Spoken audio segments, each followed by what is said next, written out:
Kung ikaw ay isang OFW waiter, kung may experience ka sa food and beverage or any hotel management, pwede kang mag-apply dito sa Princess Cruise or sa Carnival.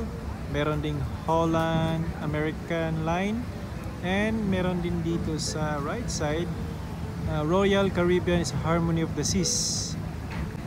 Sasahod ka ng 100,000 pesos every month. Sa waiter lang yan ha.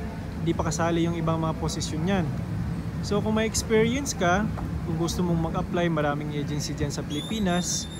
Pwede kang magtanong kung anong agency na belong yung Princess Cruise, Carnival Cruise Line, or Holland American, and Royal Caribbean.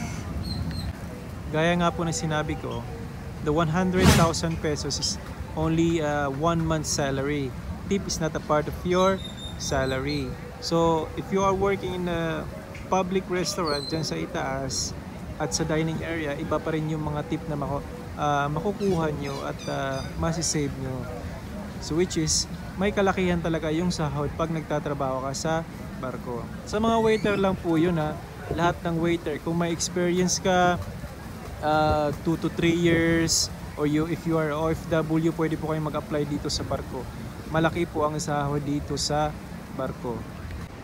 So alright, kaya nga sinabi ko, if you are a hotel graduate or may experience ka sa food and beverage service or any bar or kahit saan lugar, if you are OFW, pwede po kayong mag-apply dito as long as 2 to 3 years experience.